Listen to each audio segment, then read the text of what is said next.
Hello po sa inyo mga ka-Chansky, kumusta po kayo?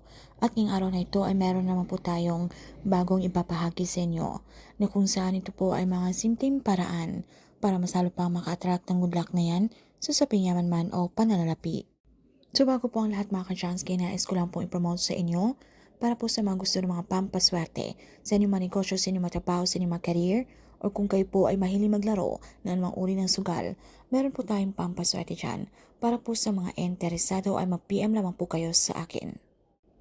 So anyway mga ka-Chansky, meron po tayong tuturo sa inyo isang malakas na ritual. Napakamabisa po ito, lalo po kung malakas po ang inyong paniniwala. So kung kayo po ay merong pag-aalangan, sinusubukan nyo lang po ang ritual na ito dahil kayo po ay curious lamang, pues huwag nyo lang pong gawin dahil masasayang lamang po ang inyong oras. Para lang po ito sa mga taong merong isang daang porsyentong trust, believe, and faith. So kung kayo po ay tila kaila po ng swerte sa inyo sa usaping pananapi, kahirap po ng daloy ng swerte sa pera sa inyo na kayo po ay kinakapital ng kamalasan na yan. Kayo po ay maraming utang, kayo po ay baon sa utang, na alam niyo naman po sa inyong mga sarili, kayo naman po ay hindi tamad, kayo naman po ay nagsusumikap sa buhay.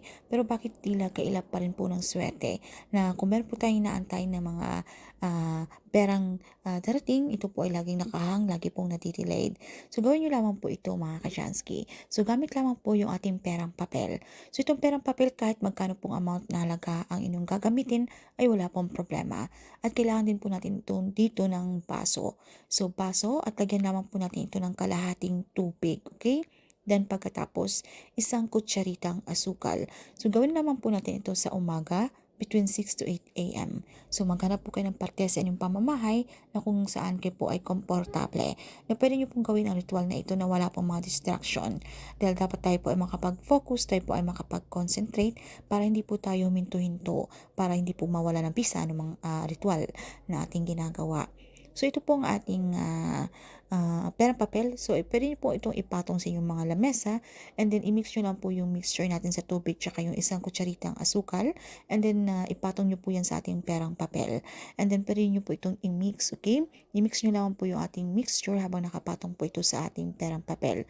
So habang mini-mix nyo po yan, so pwede po tayong mag-visualize. Pwede nyo po itong dasalan mga ka-Chansky para ma-activate ang energy nito. Kahit mga personal na dasal or kung alam nyo po yung ama namin at isang sumasampalataya ako. Then sambitin nyo na po ang inyong mga kahilingan, ang inyong mga intensyon at kung ano po yung gusto nyong mabigyan ng solusyon ng inyong mga problema, kung ano pa niyan sa usaping pananalapi.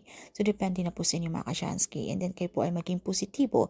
I-claim, i-affirm nyo po sa inyong mga sarili ang mga swerteng darating na yan.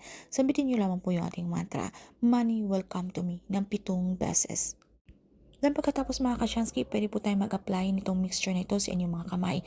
Ipahid nyo lamang po ito mga ka-Chansky para ma-cleanse po yung ating mga palat na kung saan para po matanggal yung mga negative energy, para kung ano man po yung ating kakapitan o ano man po yung ating hawakan or kung meron po tayong mga transaksyon na gusto po natin maging successful ay tayo po ay lalapitan ng swerte at para maitaboy po ang mga kamalasan na yan.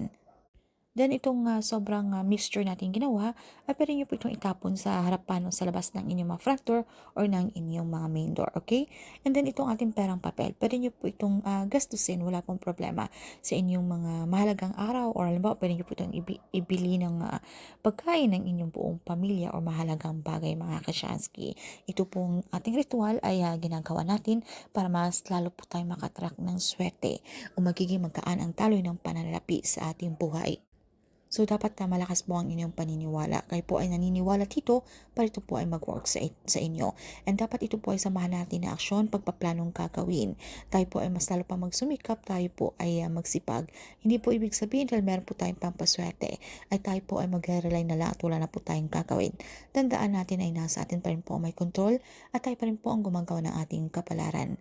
Nasa ating kamay at tagumpay mga ka-Chansky. So, ika nga nila na si Diyos ang awa, nasa tawang gawa. So sa pamamagitan po ng mga pampaswerteng ritual na ito po ay makakatulong para masalo pang lumapit ang swerte na yan. So yun lang po mga ka-Chansky, good luck po sa inyo.